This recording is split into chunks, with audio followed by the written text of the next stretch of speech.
পার্বতী এবং প্রদীপ তাদের বড় মেয়ে রূপা এবং ছোট মেয়ে টিনার একই দিনে বিয়ে ঠিক করে। বিয়ের কাজ সম্পন্ন হলে বিদায়ের সময় রূপা তার ছোট বোন টিনাকে বলে, জানি না শ্বশুর বাড়িতে তোকে ছাড়া কিভাবে থাকবো, কার সাথে মনের কথা শেয়ার করব। দিদি, এবারে তো আমার পেছন ছেড়ে দাও। আমি তো শ্বশুর বাড়ি গিয়ে নিজের মতো করে থাকবো, কারোর কথা চিন্তা করব না। আমার যা মন চায় আমি তাই করব, খুব মজা হবে। টিনা, আমি তোর দিদি হই, তুই ছোটবেলা থেকে কখনো আমার সাথে ভালোভাবে কথা বলিসনি। এখন তো আমাদের বিয়ে হয়ে গেছে, এবারে অন্তত ভালোভাবে কথা বল। আচ্ছা ঠিক আছে, চেষ্টা করে দেখব। এবার আমি চললাম নিজের শ্বশুর বাড়ি। রূপার প্রতি টিনার এরকম ব্যবহার দেখে প্রদীপ এবং পার্বতী অনেক দুঃখী হয়ে যায়। তোরা এতদিন একসাথে ছিলিস, তাই একে অপরের গুরুত্ব বুঝিসনি। এবারে দূরে যাচ্ছিস, দেখবি তোদের একে অপরের কথা কত বেশি মনে পড়বে। আমার বয়েই গেল যে দিদিকে মনে করতে যাব। আমি শ্বশুর বাড়িতে গিয়ে অনেক এনজয় করতে চাই, শুধু শুধু তোমাদেরকে মনে করে মুড খারাপ করতে চাই না। চলো সূর্য, আমাদের দেরি হয়ে যাচ্ছে। টিনা এই বলে তার স্বামী সূর্যের সঙ্গে শ্বশুর বাড়ি যাওয়ার জন্য বেরিয়ে পড়ে। অপরদিকে রূপাও তার স্বামী সুরেশের সঙ্গে শ্বশুর বাড়ি চলে যায়। দেখতে দেখতে তাদের বিয়ের 1 মাস কেটে যায়। শ্বশুর বাড়িতে টিনা তার দিদির কথা একবারও মনে করত না। অপরদিকে রূপা সবসময় টিনার কথা মনে করত। এইরকমই একদিন রূপা তার ননদ কাজলকে দেখে বলে, টিনা আমার থেকে দূরে চলে গেছে তো কি হয়েছে, এবার থেকে কাজলই আমার ছোট বোন। রূপা এই বলে কাজলকে জড়িয়ে ধরে। এরপর থেকে রূপা কাজলের অনেক বেশি বেশি খেয়াল রাখত এবং সবসময় তার সাথে গল্প করত। থ্যাংক ইউ সো মাচ বৌদি, এত ভালোভাবে আমার খেয়াল রাখার জন্য। তুমি তো আমার ছোট বোনেরই মতো, আর তাছাড়া তোমার খেয়াল রাখার জন্য আমাকে তো বেশি পরিশ্রম করতে হচ্ছে না। আমি যা খাচ্ছি, আমি যা পড়ছি, সেগুলোই তোমাকেও দিচ্ছি। সব বৌদিরা যদি এরকমই ভাবতো তাহলে কত ভালো হতো। আমি অনেক লাকি যে তোমার মতো বৌদি পেয়েছি। তাদের ননদ বৌদির এত ভালোবাসা দেখে সুরেশ অনেক খুশি হয়ে যায়। এভাবেই বেশ কিছু দিন কেটে যায় এবং রূপার ননদ কাজলেরও বিয়ে হয়ে যায়। বিয়ের পর কাজল নিজের শ্বশুর বাড়ি চলে গেলে রূপা অনেক একা হয়ে পড়ে। বিয়ের পর থেকে কাজলের সাথে আমার কত ভালোভাবে সময় কাটছিল। দুজনে একসাথে অনেক গল্প করতাম, কত আনন্দ করতাম। এখন আমি আবার একা হয়ে গেছি। রূপা দাঁড়িয়ে দাঁড়িয়ে এ সমস্ত কথা ভাবছিল। এমন সময় তার ছোট বোন টিনার ফোন আসে।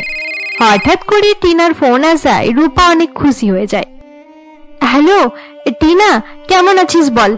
এতদিন পর তোর আমার কথা মনে পড়লো। দিদি, তোমার কোনো ভুল হচ্ছে, আমার তো তোমার কথা মনেই পড়ে না। 1000টা মিসড কল দেখে বিরক্ত হয়ে তোমাকে ফোন করলাম। তুই যে ফোন করেছিস সেটাই আমার জন্য অনেক। আচ্ছা ওসব কথা ছাড়ো, তোমার ননদ তো চলে গেল, সে নিজের স্বামীকে পেয়ে তোমাকে ভুলে গেছে। মায়ের মুখে শুনেছি সে নাকি তোমাকে ফোন পর্যন্ত করে না। টিনা নিজের দিদিকে নানাভাবে খোঁটা দিতে থাকে। তার এরকম কথা শুনে রূপা দুঃখী হয়ে ফোন রেখে দেয়। আজ প্রথমবার টিনার কথা আমার ঠিক মনে হচ্ছে। সত্যি, বিয়ের এতদিন হয়ে গেল, কাজল আমাকে একবারও মেসেজ পর্যন্ত করেনি। কিন্তু সে মনে মনে জানতো যে বিয়ের পর মেয়েদের সংসার গুছিয়ে উঠতে অনেক সময় লেগে যায়, তাই সে কাজলের উপর রাগ করে না। এইরকমই একদিন রূপা রান্নাঘরে কাজ করছিল। এমন সময় কাজল তাকে ফোন করে। হ্যালো বৌদি, তোমার জন্য একটা গুড নিউজ আছে, তুমি মামি হতে চলেছ। আর শোনো, এই নিউজটা আমি সব থেকে আগে তোমাকেই জানিয়েছি। আরে বাহ কাজল, আজ আমি অনেক খুশি। আচ্ছা যাও, এবারে তাড়াতাড়ি গিয়ে জিজুকেও নিউজটা দিয়ে এসো। এরপর কাজল ফোন রেখে দেয় এবং রূপা তার শাশুড়িকে এই ব্যাপারে জানিয়ে তার স্বামী সুরেশের কাছে আসে। সুরেশ, এবারে আমি সবকিছু বুঝতে পেরে গেছি। তাই নাকি? কি বুঝতে পারলে শুনি? কাজলের চলে যাওয়ার পর আমি অনেক একা হয়ে গেছি। আমি এবার বেবি নিতে চাই। আচ্ছা ঠিক আছে, তুমি যা চাইবে তাই হবে। এবার খুশি তো? তারা কথা বলছিল এমন সময় টিনা রূপাকে ফোন করে। হ্যালো দিদি, তুমি মাসি হতে চলেছ। সবাইকে শোনানো হয়ে গেছে, সব থেকে শেষে তোমার কথা মনে পড়লো। আচ্ছা ঠিক আছে, আমি রাখছি, আমার কাজ আছে। টিনা এই বলে ফোন কেটে দেয়। একসাথে কাজল ও টিনার প্রেগন্যান্সির কথা শুনে রূপা অনেক খুশি হয়ে যায়, কিন্তু সে নিজে এখনো পর্যন্ত মা না হতে পারায় মনে মনে অনেক কষ্ট পায়। এইভাবেই দেখতে দেখতে আরো 2 মাস কেটে যায়। রূপা এখনো গুড নিউজ দিতে না পারায় তার শাশুড়ি সবসময় তাকে কথা শোনাতে থাকে। আমার কপালটাই খারাপ যে তোমাকে পছন্দ করে এই বাড়িতে নিয়ে এসেছি। তোমার জায়গায় তোমার ছোট বোনকে নিয়ে এলে কিছুদিনের মধ্যেই আমার ঘর আলো করে দিত। শাশুড়ির মুখে এরকম কথা শুনে রূপা অনেক কষ্ট পায় এবং সে কান্নাকাটি করতে শুরু করে দেয়। মা, আমরা তো চেষ্টা করছি, তুমি শুধু শুধু রূপাকে দোষারোপ করছো কেন? হ্যাঁ, এই দিনটাই দেখতে বাকি ছিল। বিয়ের 6 মাস হয়ে গেল, এবারে কি আমার মৃত্যুর পরে তোদের বেবি হবে? মা, এবার কিন্তু তুমি অনেক বাড়াবাড়ি করছো। আমার একটা কথা শুনে রাখো, তোমার যা মন চায় তাই করো, কিন্তু রূপাকে তুমি আর রাগারাগি করবে না। সুরেশ এই বলে রাগ করে রূপাকে সঙ্গে নিয়ে সেখান থেকে রুমে চলে যায়। সুরেশকে এভাবে যেতে দেখে কমলা প্রচন্ড রেগে যায়। বাচ্চার জন্ম দিতে পারছে না, আবার বড় বড় কথা, বাজা মেয়ে কোথাকার। আমি নিজের হাতে আমার ছেলের জীবনটা শেষ করে দিয়েছি। কমলা এই সমস্ত কথা বলছিল, এমন সময় সে দেখতে পায় দরজার কাছে কাজল একটি লাগেজ নিয়ে দাঁড়িয়ে রয়েছে। এসব তুমি কি বলছো মা? শুধু শুধু বৌদির নামে এত খারাপ খারাপ কথা বলছো কেন? আমি কি কোনো মিথ্যা কথা বলছি? তোর বৌদি একটা বাজা। দেখ না, তার বিয়ের 2 মাস পর তোর বিয়ে হলো, কিন্তু তুই কত তাড়াতাড়ি আমাদেরকে খুশির খবর শোনালি বলতো। ঘরের ভেতর থেকে শাশুড়ির এই সমস্ত কথা শুনতে পেয়ে রূপা অনেক কষ্ট পায় এবং জোরে জোরে কান্নাকাটি করতে থাকে। সুরেশ রূপার এরকম অবস্থা দেখে অনেক দুঃখী হয়ে যায়। তুমি দুঃখ পেও না রূপা, আমি মাকে বলে দিচ্ছি সে যেন গ্রামের বাড়িতে গিয়ে থাকে। না সুরেশ, তুমি এরকম কিছু করবে না। এমনিতেই বাচ্চা হচ্ছে না বলে আমাকে অনেক কিছু শুনতে হচ্ছে, আর মা এখান থেকে চলে গেলে আমাকে লোকের মুখে আরো বেশি খারাপ খারাপ কথা শুনতে হবে। আচ্ছা ঠিক আছে, তুমি যেটা বলবে সেটাই হবে। অপরদিকে কাজল তার বৌদির প্রতি মায়ের এরকম ব্যবহার দেখে অনেক দুঃখ পায়। মা, এবারে তুমি চুপ করে যাও, বৌদির ব্যাপারে এত খারাপ খারাপ কথা বলো না। রূপা তোদেরকে কালা জাদু করেছে নাকি যে তোরা 2 ভাই বোন মিলে আমাকে কথা শুনিয়ে যাচ্ছিস? উফ মা, চুপ করো এবারে, না হলে আমি নিজের লাগেজ নিয়ে শ্বশুর বাড়ি চলে যাব। মেয়ের মুখে এরকম কথা শুনে কমলা আর কিছুই বলে না। এরপর রূপা কাজলের আওয়াজ শুনতে পেয়ে রুম থেকে বাইরে আসে এবং কাজলের পেটের দিকে তাকিয়ে নিজে মা হতে পারছে না ভেবে অনেক দুঃখী হয়ে যায়। কেমন আছো বৌদি? তুমি জানো এই 4 মাস আমি তোমাকে কত মিস করেছি। তাই তো এবার শ্বশুর বাড়ি থেকে লম্বা ছুটি নিয়ে এখানে চলে এসেছি। এবারে ডেলিভারি পর্যন্ত আমি এখানেই থাকবো। রূপা কাজলের কথার কোনো উত্তর দেয় না। সে দুঃখী হয়ে এক জায়গায় দাঁড়িয়েছিল। রূপার এরকম অবস্থা দেখে কাজল বলে, কি হলো বৌদি, তুমি আমাকে এখানে দেখে খুশি হওনি মনে হচ্ছে। ঠিক আছে, আমি তাহলে চলে যাচ্ছি। আরে না না কাজল, সেরকম কোনো ব্যাপার নয়, তুমি আমাকে ভুল ভেবো না। আসলে আমি একটা চিন্তার মধ্যে চলে গেছিলাম, তাই তোমার কথার উত্তর দিতে পারিনি। রূপা এই বলে কাজলের কাছে গিয়ে তাকে জড়িয়ে ধরে এবং মনে মনে বলে, কাজল এখানে কেন এসেছে? মা তাকে প্রেগনেন্ট অবস্থায় যতবার দেখবে আমাকে আরো বেশি বেশি কথা শোনাবে। এবার আমার টিনার কথা সত্যি বলে মনে হচ্ছে। সে ঠিকই বলেছিল যে ননদ কখনো নিজের হয় না, সব সময় বৌদিদের ব্যাপারে মাকে খারাপ খারাপ কথা বলতে থাকে। এরপর রূপা কাজলের সাথে আর কোনো কথা বলে না এবং চুপচাপ নিজের রুমে চলে যায়। কিছুক্ষণ পর রূপার মা তাকে ফোন করে। হ্যালো রূপা, বাড়িতে কাল পুজো রেখেছি, তুই কাল সকালে এখানে চলে আসিস, টিনাও আসছে। রূপা কিছুক্ষণ তার মায়ের সাথে গল্প করার পর ফোন কেটে দেয়। কিন্তু কাজলকে এই অবস্থায় রেখে মায়ের বাড়ি গেলে তার অনেক খারাপ লাগতে পারে। রূপা এসব কথা বলছিল, এমন সময় কাজল সেখানে আসে এবং তার বৌদির কথা শুনে বলে, আরে বৌদি, তোমাকে এসব নিয়ে কোনো চিন্তা করতে হবে না, আমার খেয়াল রাখার জন্য মা তো আছে এখানে। তুমি যাও, মায়ের বাড়ি গিয়ে ভালো করে ঘুরে এসো। তাছাড়া এখানে এখন তোমার সাথে যেরকম ব্যবহার করা হচ্ছে তার থেকে ভালো তুমি ওখানেই গিয়ে কিছুদিন কাটিয়ে এসো। কাজলের মুখে এরকম কথা শুনে রূপা অনেক খুশি হয়ে যায় এবং পরের দিন সকালে মায়ের বাড়ি যাওয়ার জন্য বেরিয়ে পড়ে। কাজল, আমি যাচ্ছি, তুমি নিজের খুব ভালো করে খেয়াল রেখো। হ্যাঁ বৌদি, এবার তুমিও সাবধানে যাও, আর মায়ের বাড়িতে খুব ভালো করে এনজয় করবে। এরপর সুরেশ রূপাকে তাদের বাড়ির বাইরে ছেড়ে দিয়ে সেখান থেকে অফিসে চলে যায়। রূপা গাড়ি থেকে নেমে তাড়াতাড়ি করে বাড়ির ভেতরে আসছিল, এমন সময় তার ধাক্কা লেগে একটি ফুলের টব নিচে পড়ে যায়। দেখো না মা, দিদি বাড়িতে আসতে না আসতেই হাত পা চালাতে শুরু করে দিয়েছে, তার থেকে আমার বাচ্চার কোনো ক্ষতি না হয়ে যায়। বাড়িতে আসার সঙ্গে সঙ্গে টিনার এরকম ব্যবহারে রূপা অনেক কষ্ট পায় এবং তাকে কিছু না বলেই বাড়ির ভেতরে এসে পুজো করতে বসে পড়ে। পণ্ডিত মশাই টিনাকে দেখে বলে, কন্যা, তোমার গর্ভে একটা ফুটফুটে পুত্র রয়েছে দেখছি। মা হওয়া ঈশ্বরের সব থেকে বড় আশীর্বাদ।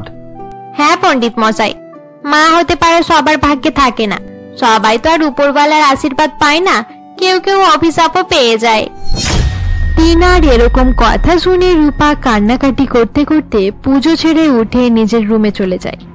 রূপাকে দেখে তার মাও তার পেছন পেছন রুমে আসে। আরে রূপা, টিনার কথাই তুই দুঃখ পাস না, তুই তো জানিস টিনা ছোটবেলা থেকেই ওরকম। আমার বিশ্বাস উপরওয়ালা খুব তাড়াতাড়ি তোর গর্ভেও সন্তান দেবে। তোমার কথাই যেন সত্যি হয় মা। রূপা বুঝতে পেরে গিয়েছিল যে সে মায়ের বাড়িতে থাকুক আর শ্বশুর বাড়িতে, তাকে সন্তান জন্ম দিতে না পারা নিয়ে কথা শুনতেই হবে। তাই সে শ্বশুর বাড়িতে ফিরে আসার সিদ্ধান্ত নেয় এবং সুরেশকে ফোন করে সমস্ত কথা জানায়। আচ্ছা ঠিক আছে রূপা, তুমি তাহলে বাড়ি চলে এসো। আরে বাহ, বৌদি ফিরে আসছে, এটা তো অনেক ভালো খবর। আচ্ছা দাদা, বৌদি একা কেন আসবে? চলো না আমরা দুজনে গিয়ে তাকে নিয়ে আসি, বৌদিকে সারপ্রাইজ দেওয়া হয়ে যাবে। সুরেশ কাজলের কথাই রাজি হয়ে যায়। এরপর তারা দুজনে গাড়ি নিয়ে বেরিয়ে পড়ে। রূপাকে সারপ্রাইজ দেওয়ার জন্য তারা গাড়িকে খুব ভালোভাবে সাজিয়েছিল এবং গাড়ির ভেতরেও বেলুন দিয়ে সাজিয়ে রেখেছিল। অপরদিকে রূপার মায়ের বাড়িতে টিনার স্বামী সূর্য তাকে আনতে এসেছিল। টিনা, তুমি রেডি হয়ে গেছো? তাড়াতাড়ি চলো, মা বলেছে সন্ধ্যার আগে তোমাকে নিয়ে বাড়ি ফিরতে হবে। সূর্যের কথা শুনে টিনা তার সাথে যাওয়ার জন্য বেরিয়ে পড়ে। রূপাও তাদের সাথে বেরিয়ে রাস্তায় আসে।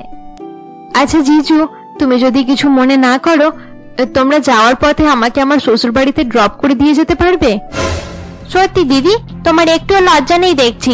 আমি ভালো করেই বুঝতে পেরেছি তুমি চাও যে আমি সন্ধ্যার পর বাড়ি ফিরি আর আমার শাশুড়ি আমাকে কথা শোনাক। না না টিনা, এসব তুই কি বলছিস? চলো সূর্য, আমাদের দেরি হয়ে যাচ্ছে। টিনা এই বলে সূর্যের গাড়িতে উঠতে যাচ্ছিল, এমন সময় অন্য একটি গাড়ির আওয়াজ শুনতে পেয়ে সে দাঁড়িয়ে পড়ে। এরপর গাড়ির ভেতর থেকে সুরেশ ও কাজল বাইরে বেরিয়ে আসে। হ্যালো বৌদি, I missed you so much. দাদা তোমাকে নিতে আসছিল, ভাবলাম আমিও গিয়ে তোমাকে সারপ্রাইজ দিয়ে দিই। তুমি খুব ভালো করেছো কাজল। এ হলো আমার ছোট বোন টিনা, আর টিনা, এটা আমার ননদ কাজল। হাই টিনা, কেমন আছো? নাটক যত সব। নাটক হলেও অন্তত হাসি মুখে কথা বলছি। বৌদি, মনে হচ্ছে কেউ আমাকে দেখে হিংসেই জ্বলে পুড়ে যাচ্ছে। কাজলের এরকম কথা শুনে টিনা প্রচন্ড রেগে যায় এবং তার দিদির কাছে গিয়ে বলে, দিদি, কাজল আমাকে এত বড় কথা বলল, তুমি তাকে কিছু বললে না কেন? দেখে নিও, একদিন তোমার এই ননদ বাজা বলে তোমাকে বাড়ি থেকে বার করবে, তখন তুমি আমার কথাগুলো মিলিয়ে নিও। টিনা এই বলে রাগ করে গাড়িতে উঠে সেখান থেকে চলে যায়। এবারে যাও, দুজনে কোনো ভালো রেস্টুরেন্টে গিয়ে খাওয়া দাওয়া করে তবেই বাড়ি ফিরবে। কিন্তু কাজল, তোমাকে এখানে একাকে ফেলে আমরা কিভাবে যেতে পারি? তা নিয়ে তোমাদেরকে চিন্তা করতে হবে না, আমি রোহিতকে ডেকে নিয়েছি, আমি তার সাথেই চলে যাব। আর হ্যাঁ, দেরি করেই বাড়ি ফিরবে। আমি মাকে বলে দিয়েছিলাম যে দাদা আর বৌদির সঙ্গে আমি ডাক্তার দেখাতে যাব, তাই বাড়ি ফিরতে দেরি হবে। সত্যি কাজল, আমি যে তোমার মতো এত ভালো ননদ পাবো জীবনে কখনো ভাবিনি। তারা কথা বলছিল, এমন সময় রোহিত গাড়ি নিয়ে সেখানে চলে আসে। আচ্ছা বৌদি, রোহিত চলে এসেছে, এবারে তোমরা যাও আর খুব ভালোভাবে এনজয় করবে। এরপর কাজলের কথা শুনে রূপা এবং সুরেশ খুশি খুশি সেখান থেকে বেরিয়ে পড়ে। একদিকে রূপার নিজের বোন যে তাকে লিফট পর্যন্ত দেয়নি, অপরদিকে ছিল তার ননদ যে তার বৌদির খুশির জন্য নিজেই দাদার গাড়ি থেকে নেমে পড়েছিল। এরপর কাজল গিয়ে রোহিতের গাড়িতে বসে পড়ে। কেমন আছো কাজল? আমি তোমাকে অনেক মিস করছিলাম। I miss you too. Rohit, তোমার সাথে আমার একটা জরুরি কথা আছে। হ্যাঁ বলো না, কি কথা? আগে চলো আমরা কোনো ভালো চাইনিজ রেস্টুরেন্টে যাই। আমার চাইনিজ খাবার খুব ক্রেভিংস হচ্ছে, তারপর তোমাকে সব কথা বলবো। এরপর তারাও গাড়ি নিয়ে রেস্টুরেন্টে যাওয়ার জন্য বেরিয়ে পড়ে। এভাবেই কিছু সময় কেটে যায়। রাতের বেলা বাড়ি ফেরার সময় রূপা মনে মনে কিছু ভাবতে থাকে। টিনা এই সমস্ত কথা কেন বলছিল? কাজল তো কোনোদিনই আমার সাথে খারাপ ব্যবহার করে না। তাছাড়া কাজলের মতো এত ভালো ননদ আমি কখনো কারোর দেখিনি। নাকি কাজলের ভালো ব্যবহারের পেছনে তার কোনো স্বার্থ রয়েছে? রূপা এই সমস্ত কথা ভাবতে ভাবতে সুরেশের সঙ্গে বাড়ি ফিরে আসে এবং বাড়ি ফিরে তারা ঘুমিয়ে পড়ে। অপরদিকে কিছুক্ষণ পর রোহিত ও কাজলকে তার বাড়িতে পৌঁছে দিয়ে সেখান থেকে চলে যায়। এইভাবেই সেই দিনটা কেটে যায়। পরের দিন সকাল হতেই কাজল স্নান করতে বাথরুমে যায়। বাথরুম থেকে বেরোনোর সঙ্গে সঙ্গে কাজল জোরে জোরে চিৎকার করতে শুরু করে। দাদা, বৌদি, তোমরা সবাই কোথায়? মা, তাড়াতাড়ি এখানে এসো। হঠাৎ কাজলের চেঁচামেচির আওয়াজ শুনতে পেয়ে তার দাদা, বৌদি এবং মা ভয় পেয়ে তাড়াহুড়ো করে সেখানে আসে। কি হয়েছে কাজল? সকাল সকাল এত চেঁচামেচি করছিস কেন? কোনো কথা থাকলে যে কোনো একজনকে বললেই তো হতো, শুধু শুধু সকলের ঘুম ভাঙিয়ে দিলি। ওহ মা, আমি এখানে এত বড় খবর দেওয়ার জন্য বসে আছি আর তুমি নিজের ঘুম নিয়ে পড়ে আছো। আচ্ছা নে, এবার আর নাটক না করে তাড়াতাড়ি বলে ফেল কি হয়েছে। মা, খবরটা হচ্ছে বৌদি মা হতে চলেছে। কাজল এই বলে অনেক খুশি হয়ে যায়। কাজলের মুখে এরকম কথা শুনে রূপা এবং সুরেশ একে অপরের দিকে অবাক হয়ে তাকিয়ে থাকে। কাজল, এসব তুমি কি বলছো? আমি কিছু বুঝতে পারছি না। ধীরে ধীরে সব বুঝতে পেরে যাবে বৌদি। এই নাও, এবারে মিষ্টি মুখ করো। এই বলে কাজল মিষ্টি নিয়ে এসে তার বৌদিকে খাইয়ে দেয়। এরপর সে তার মা এবং দাদাকেও মিষ্টি মুখ করায়। হঠাৎ কাজলের এরকম ব্যবহারে রূপা অনেক কষ্ট পায়। টিনা আমাকে কাল ঠিক কথাই বলেছিল। কাজল আমাকে ছোট করতে এরকম একটা মিথ্যা কথা বলবে আমি কোনোদিনও ভাবিনি। সত্যি কাজল আর নিজের সমস্ত লিমিট ক্রস করে ফেলেছে। বৌদি, এত আনন্দের সময়তেও তুমি আবার কি সব ভাবতে শুরু করে দিলে? দেখো না, তুমি লুকানোর কত চেষ্টা করলে, কিন্তু আমি ঠিক ধরে ফেলেছি। না না, আমি এটা মানি না যে রূপা মা হতে চলেছে। এটা যদি সত্যি কথা হতো তাহলে রূপা নিজেই এসে আমাদেরকে শোনাতো। আচ্ছা, আমি এবারে বুঝতে পেরেছি। আজকালকার ছেলে মেয়েদের মতো তোরাও নিশ্চয়ই আমার সাথে প্র্যাঙ্ক করছিস। আরে মা, তুমি ভুল ভাবছো। আমি তোমার সাথে ওসব প্র্যাঙ্ক ট্র্যাঙ্ক করছি না। এই দেখো, প্রেগা নিউজে পজিটিভ রেজাল্ট আমি বাথরুম থেকে পেয়েছি। এটা বৌদি ছাড়া আর কার হতে পারে মা? না না, এটা আমি বিশ্বাস করতে পারছি না। সেরকম কোনো ব্যাপার হলে সুরেশ আর রূপা এসে আমাকে জানাতো। মায়ের মুখে এরকম কথা শুনে কাজল তার দাদাকে ইশারা করে। দাদা, তোমরা নিশ্চয়ই এই নিউজটা দেওয়ার জন্য ভালো কোনো দিনের অপেক্ষা করছিলে। সুরেশ এসব ব্যাপারে কিছুই জানতো না, কিন্তু কাজলের ইশারা করাতে সেও তার মাকে মিথ্যা কথা বলে দেয়। হ্যাঁ মা, কাজল একদম ঠিক কথা বলছে। আমি ভেবেছিলাম পরের সপ্তাহে রূপার জন্মদিনের দিনে এই গুড নিউজটা সবাইকে বলবো। সত্যি বাবা সুরেশ, আজ আমি অনেক খুশি হয়েছি। তোদের বিয়ের পর থেকে আমি এই দিনটার জন্য কত অপেক্ষায় ছিলাম। কমলা এই বলে একটি কাজল হাতে নিয়ে বৌমার কপালে লাগিয়ে দেয় এবং তাকে অনেক আশীর্বাদ করে। সকলের এরকম ব্যবহার দেখে রূপার চোখ জলে ভরে যায়। কাজলের সাথে সাথে এবার সুরেশও নাটক করতে শুরু করে দিয়েছে। আমি মা হতে পারছি না বলে সকলে আমাকে নিয়ে এভাবে মজা করবে আমি কখনো ভাবিনি। শোনো বৌমা, তুমি নিজের আর নিজের বাচ্চার খুব ভালো করে খেয়াল রাখবে, আর কোনো কিছুর প্রয়োজন হলে অবশ্যই আমাকে বলবে। শোন কাজল, এরপর থেকে কোনো খবর দেওয়ার হলে এত বেশি নাটক করবি না। কমলার কথা শুনে কাজল হাসতে থাকে। অপরদিকে বিয়ের পর থেকে এই প্রথমবার কমলা রূপার সাথে এত ভালোভাবে কথা বলেছিল। শাশুড়ির এরকম ব্যবহারে রূপার চোখ জলে ভরে আসে। এরপর সে কান্নাকাটি করতে করতে কাজলের হাত ধরে তাকে জোর করে নিজের রুমে নিয়ে যায়। কি ব্যাপার সুরেশ, বৌমা কাজলকে এভাবে নিয়ে গেল কেন?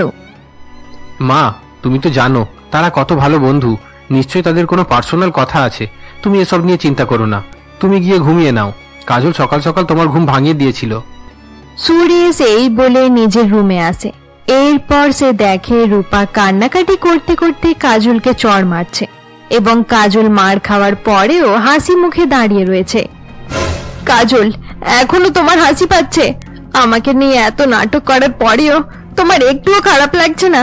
তুমি যতই সকলকে মিথ্যা কথা বলো, আসল সত্যি তো এটাই যে আমি মা হতে পারছি না।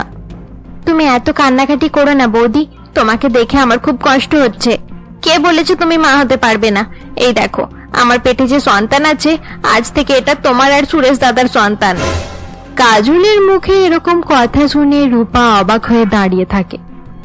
সুরেশ, তুমি শুনতে পাচ্ছ তোমার বোন কি সব উল্টো পাল্টা বকছে?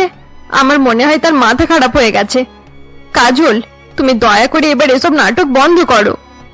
আমি কোনো নাটক করছি না বৌদি, আমি যা বলছি সেটাই আসল সত্যি। আজ থেকে আমার এই সন্তান তোমার আর দাদার। না না কাজল, এটা তোমার আর রোহিতের বাচ্চা। এই বাচ্চার উপর আমাদের কোনো অধিকার নেই। বৌদি, আমাদের ভাগ্যে থাকলে আমরা আবার বাবা মা হতে পারবো, কিন্তু এই সময় আমার থেকে বেশি তোমার এই বাচ্চার প্রয়োজন। তাছাড়া আমি আর রোহিত দুজনে মিলেই এই ডিসিশন নিয়েছি। কাজল এই বলে তার বৌদির কাছে গিয়ে তাকে জড়িয়ে ধরে। এরপর সে আগের দিনের সন্ধ্যের কথা মনে করতে থাকে, যখন টিনা তার বৌদিকে উল্টো পাল্টা কথা বলছিল। বাজা মেয়ে কোথাকার, আমি তাড়াতাড়ি এখান থেকে চলে যাই, না হলে আমার বাচ্চাকে ওই ডাইনির নজর লেগে যেতে পারে। টিনা এই বলে গাড়িতে উঠে সেখান থেকে চলে যায়। তার চলে যাওয়ার পর কাজল বলে, বৌদির বোন তার থেকে একেবারে বিপরীত। টিনার এত খারাপ ব্যবহারের পরেও বৌদি তাকে কিছু বলছে না।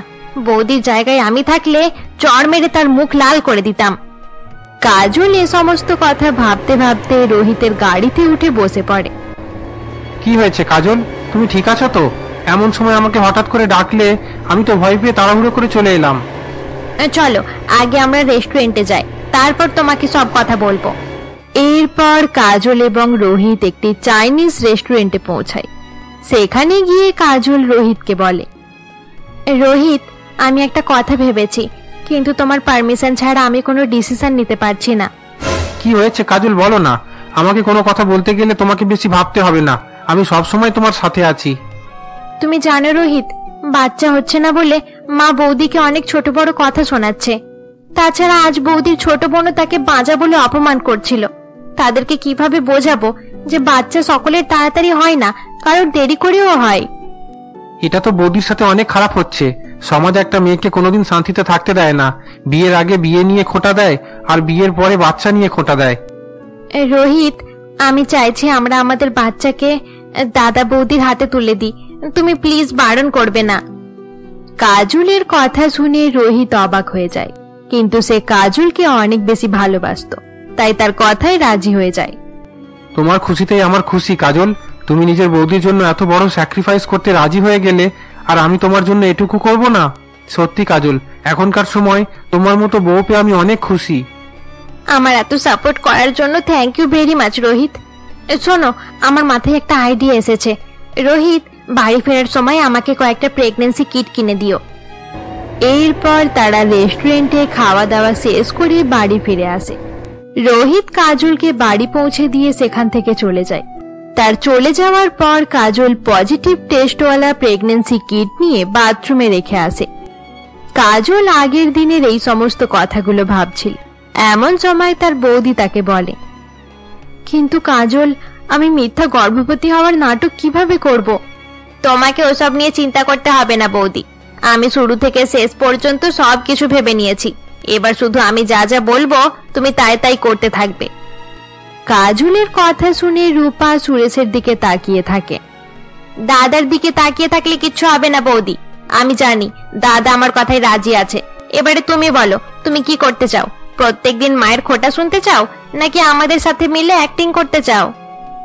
না না কাজল, তোমরা যা বলবে আমি তাই শুনবো, না হলে সকলের মুখে এত খারাপ খারাপ কথা শুনতে শুনতে আমি পাগল হয়ে যাব।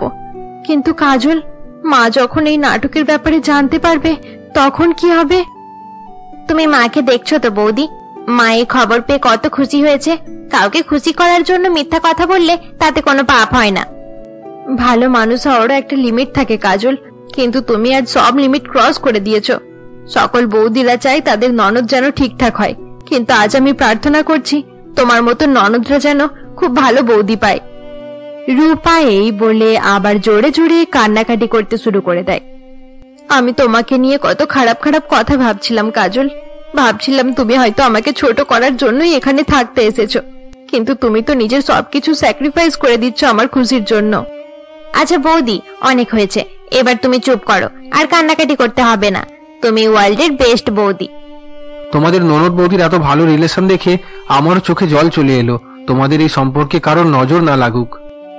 এরপর রূপা তার প্রেগন্যান্সির ব্যাপারে মায়ের বাড়ির সকলকেও জানিয়ে দেয়। অপরদিকে টিনা তার মায়ের থেকে রূপার প্রেগনেন্ট হওয়ার কথা শুনে অবাক হয়ে যায়। সূর্য টিনার জন্য জল নিয়ে আসে। এই নাও টিনা, জল খাও। তোমাকে এত চিন্তিত মনে হচ্ছে কেন? টিনা রাগ করে সূর্যের হাত থেকে জলের গ্লাস ছুঁড়ে মাটিতে ফেলে দেয়। উফ, আমি সহ্য করতে পারছি না। রূপাও প্রেগনেন্ট হয়ে গেল, এবার সে আমার থেকে বেশি বেশি অ্যাটেনশন পাবে। তার কথা মনে পড়লে আমার গা জ্বলে যাচ্ছে। ছোটবেলা থেকেই সবাই সবসময় আমার সাথে তার কম্পেয়ার করে ওই রূপার অনেক বেশি নাম করতো। টিনা, তুমি এরকম ব্যবহার করছো কেন? তুমি একটু শান্ত হও, তোমার জন্য আমাদের বাচ্চার কোনো ক্ষতি হয়ে যেতে পারে। উফ সূর্য, তুমি চুপ করো তো। আমি এদিকে পাগল হয়ে যাচ্ছি আর তুমি বাচ্চাকে নিয়ে পড়ে আছো। রূপা মা হতে চলেছে। আচ্ছা, এই ব্যাপার? এটাই তোমার এত হাইপার হয়ে যাওয়ার কারণ? তুমি বুঝতে পারছো না সূর্য, কাল পর্যন্ত রূপার সন্তানের কোনো খোঁজ খবরই ছিল না, আর আজ হঠাৎ করে জানতে পারছি সে নাকি প্রেগনেন্ট। মা বলছিল রূপা সারপ্রাইজ দেওয়ার জন্য কোনো ভালো দিনের অপেক্ষা করছিল। সত্যি টিনা, এটা অনেক চিন্তা করার বিষয়। আমি বুঝতে পেরে গেছি, নিশ্চয়ই এতে কোনো গন্ডগোল রয়েছে। সবাই আমার অনেক বেশি বেশি কেয়ার করছে দেখে দিদির হিংসে হচ্ছিল, তাই সে হয়তো সব অ্যাটেনশন নিচে পাওয়ার জন্য নাটক শুরু করেছে। এসব তুমি কি বলছো টিনা? হ্যাঁ সূর্য, আমি ঠিকই বলছি। রূপা দিদি নিশ্চয়ই প্রেগনেন্ট হওয়ার নাটক করছে। এবার আমাকে কিছু একটা করতেই হবে। আমার মাথায় একটা খুব ভালো বুদ্ধি এসেছে। টিনা এই বলে সূর্যের সাথে কিছু আলোচনা করতে থাকে।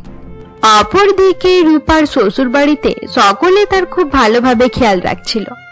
রূপার শাশুড়ি তাকে নানা রকমের খাবার বানিয়ে বানিয়ে খাওয়াতে থাকে। এরকমই একদিন সকালে, বৌমা, তোমার যখন যা খেতে ইচ্ছে করবে আমাকে বলবে, আমি সঙ্গে সঙ্গে বানিয়ে দেব। আমার দিকেও একটু লক্ষ্য দাও মা, তুমি কি ভুলে গেছো যে আমিও প্রেগনেন্ট?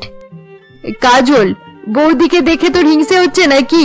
তোর তো প্রেগন্যান্সির 3 মাস কেটে গেছে, বৌমার তো এই প্রথম মাস চলছে, তাই তার আরো ভালো করে খেয়াল রাখা দরকার।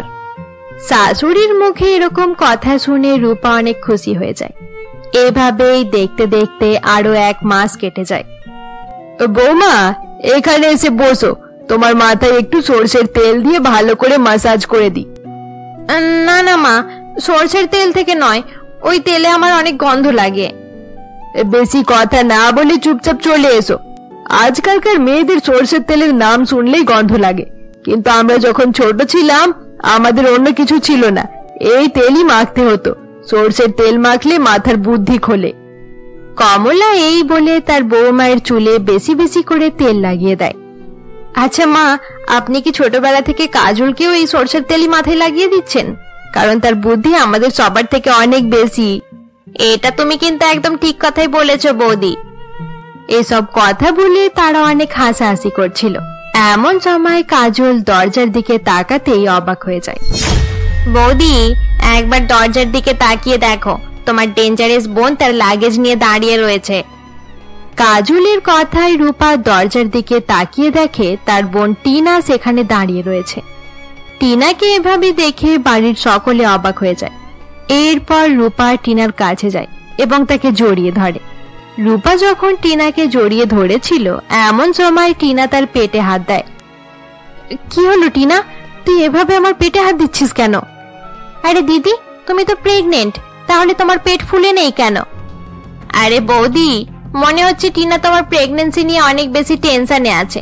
তোমাকে টেনশন নিতে হবে না টিনা, কয়েকদিনের মধ্যেই বৌদির পেটও আমাদের মতোই হয়ে যাবে। তুমি শুধু নিজের কথা চিন্তা করো। কাজলের কথায় টিনার প্রচন্ড রাগ হয়। টিনাকে এভাবে রেগে যেতে দেখে সুরেশ তাকে তার রুম দেখিয়ে দেয়। আরে বৌদি, এটা কি তোমার নিজের বোন, নাকি একে কোনো জায়গা থেকে কুড়িয়ে আনা হয়েছিল? সব সময় তোমার পেছনে পড়ে থাকে। হ্যাঁ কাজল, টিনা আমার নিজের বোন, কিন্তু জানি না কেন ছোটবেলা থেকে সে আমাকে একেবারেই পছন্দ করে না। বুঝতে পারছি না টিনা হঠাৎ করে এখানে কি করতে এসেছে। আরে ওসব নিয়ে তোমাকে চিন্তা করতে হবে না বৌদি। আমি যতদিন এখানে আছি ততদিন পর্যন্ত তোমার এই বিষাক্ত বোন তোমার কোনো রকম ক্ষতি করতে পারবে না। এরপর রূপা বাড়ির কাজ করতে চলে যায়। অপরদিকে টিনা রুমে বসে তার দিদির ব্যাপারে ভাবতে থাকে। দিদির পেটে হাত দিয়ে তো দেখলাম, কিন্তু মনে হলো না যে সে প্রেগনেন্ট। আমার তো মনে হচ্ছে নিশ্চয়ই কোনো গন্ডগোল আছে। এবার আসল ব্যাপারটা জানতে হবে। সেদিন দুপুর বেলায় খাওয়া দাওয়া শেষ করার পর রূপা যখন নিজের রুমে বসেছিল, এমন সময় টিনা তার কাছে যায়। আরে দিদি, এখানে এসে তোমার পেটে হাত দিয়ে দেখলাম তোমার পেট অনেক মোলায়েম হয়ে আছে, কিন্তু আমার পেট তো সেরকম নেই। ডাক্তার কি তোমাকে কোনো রকম লোশন দিয়েছে? আরে টিনা, আসলে টিনা মানে, আরে হ্যাঁ টিনা, তুমি একদম ঠিক কথা বলেছ। ডাক্তার বৌদিকে একটা ভালো লোশন দিয়েছে, কিন্তু মনে হচ্ছে এটা তোমার বেশি প্রয়োজন। এই নাও, নিজের পেটও ভালো করে মোলায়েম করে নাও। বৌদির পেটের দিকে এত লক্ষ্য রাখতে হবে না। কাজল এভাবে হঠাৎ করে সেখানে চলে আসায় টিনা প্রচন্ড রেগে যায় এবং সেখান থেকে নিজের রুমে চলে যায়। তার চলে যাওয়ার পর কাজল রূপাকে বলে, বৌদি, এবার সময় হয়ে গেছে, তোমার পেটও আমাদের মতো মোটা করে দিতে হবে। কিন্তু কাজল, এটা কিভাবে সম্ভব? তুমি তো ভালো করেই জানো আমি প্রেগনেন্ট নয়। আমি থাকতে তুমি এত টেনশন কেন নিচ্ছ বৌদি? আমি মার্কেট থেকে নকল পেট নিয়ে এসেছি, কাল থেকে তুমি এটাই লাগিয়ে নেবে। কাজল, তুমি আমার জন্য এত কিছু কেন করছো? আমার নিজের বোন আমাকে পছন্দ করে না, কিন্তু অন্যদিকে তুমি ননদ হয়ে সব সময় আমার এত বেশি খেয়াল রাখছো। আমি তোমার খেয়াল রাখি কারণ আমি তোমাকে অনেক ভালোবাসি। থ্যাংক ইউ ভেরি মাচ কাজল। জানি না তুমি না থাকলে আমার কি হতো। কাজলের কথা মতো রূপা পরের দিন থেকে আর্টিফিশিয়াল পেট লাগানো শুরু করে দেয়। এরপর রূপা যখন হল রুমে যায়, এমন সময় তার শাশুড়ি তার পেটের দিকে তাকিয়ে অনেক খুশি হয়ে যায়। আরে বৌমা, তোমার পেটও তো বাকিদের মতো মোটা হয়ে গেছে। আজ আমি অনেক খুশি। তাড়াতাড়ি আমি ঠাকুমা হতে চলেছি। রূপার শাশুড়ি যখন তার ব্যাপারে ভালো ভালো কথা বলছিল, এমন সময় টিনা কিছু ভাবতে থাকে। আমি এবার খুব ভালো করে বুঝতে পেরে গেছি এসব একটা নাটক চলছে। যে কোনো ভাবে দিদির এই মিথ্যেটা সকলকে দেখাতে হবে। এরপর সেদিন দুপুর বেলায় রূপা যখন তার শাশুড়ির রুমে বসেছিল, এমন সময় টিনা সেখানে যায়। আরে দিদি, আমি তোমার কোমর ম্যাসাজ করতে এসেছি। এই অবস্থায় ম্যাসাজ করে দিলে অনেক আরাম হয়। আরে না না, তোকে ম্যাসাজ করতে হবে না, আমি এমনিতেই ঠিক আছি। আমি খুব ভালো করেই বুঝতে পারছি দিদি এই জন্য ম্যাসাজ করতে দিচ্ছে না, কারণ আমি ম্যাসাজ করতে গেলে তার শাশুড়ি দিদির নকল পেট দেখে ফেলতে পারে। কিন্তু আমিও হাল ছাড়বো না। কি হলো টিনা, তুই আবার কি ভাবতে শুরু করে দিলি?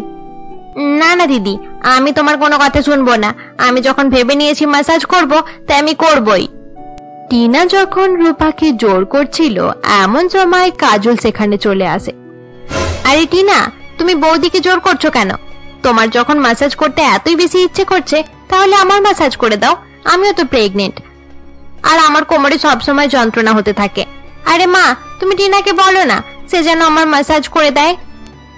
আরে টিনা, তুমি যদি কিছু মনে না করো তাহলে কাজলের কোমরে একটু তেল ম্যাসাজ করে দিও। সে অনেক শখ করে তোমাকে বলেছে। আরে কি হলো টিনা, তুমি এখনো দাঁড়িয়ে আছো কেন? এমনিতেও তুমি এই ঘরের নুন খাচ্ছ, হয়তো আমার পিঠে ম্যাসাজ করে দিলে কিছুটা আদায় হয়ে যাবে। কাজলের কথায় টিনা রেগে গিয়ে ব্যাগ প্যাকিং করে সেখান থেকে বাড়ি যাওয়ার জন্য বেরিয়ে পড়ে।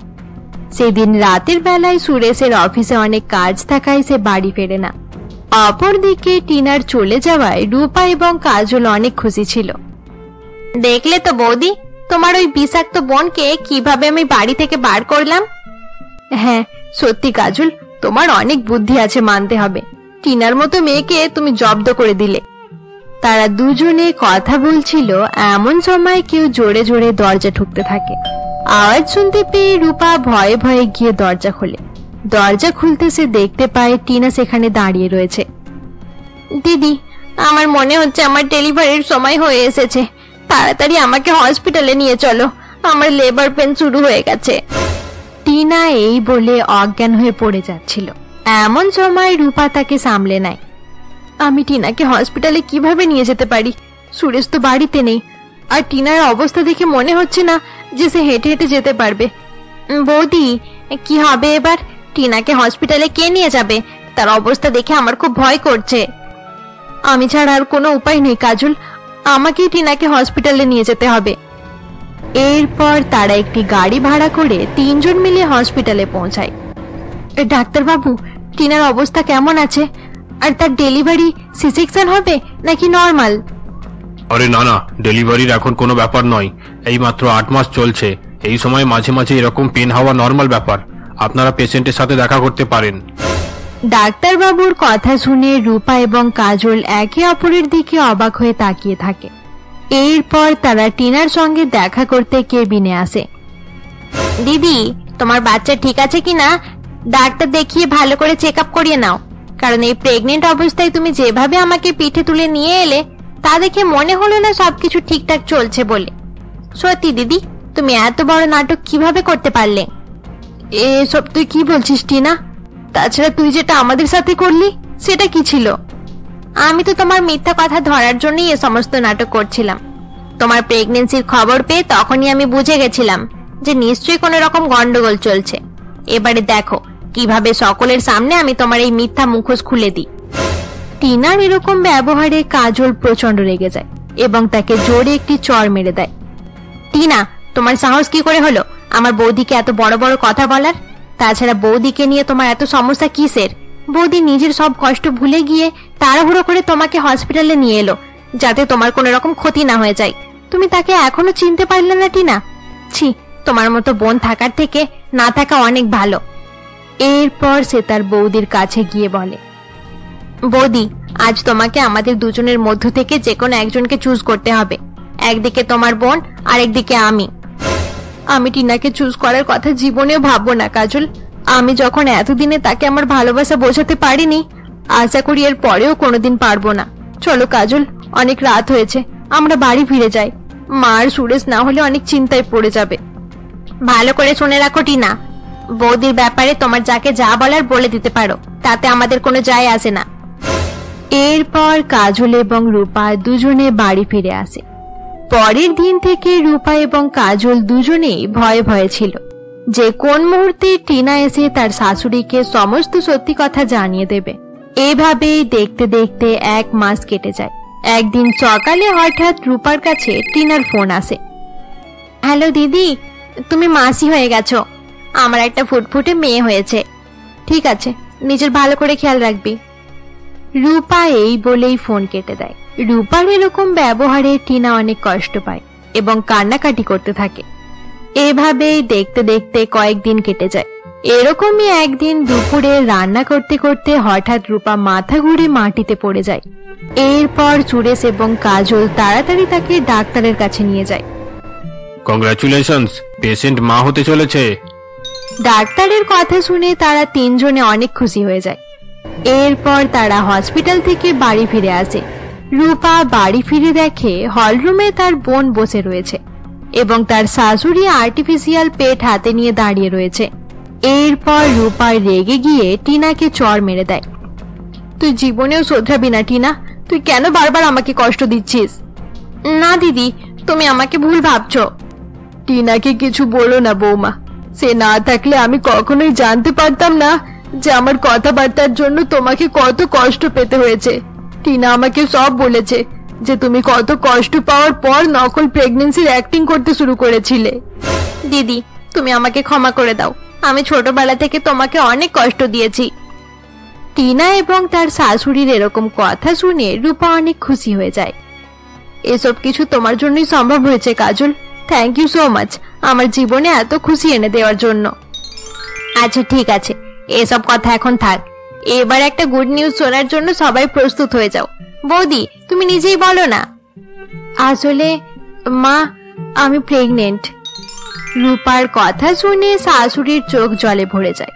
এরপর সে রূপাকে অনেক আশীর্বাদ করে। বন্ধুরা, আমাদের গল্পের সিরিজ এখানেই শেষ করা হলো। গল্পটি ভালো লেগে থাকলে অবশ্যই লাইক করে দিও, আর এরকমই আরো গল্প দেখতে আমাদের চ্যানেলকে সাবস্ক্রাইব করতে ভুলবে না।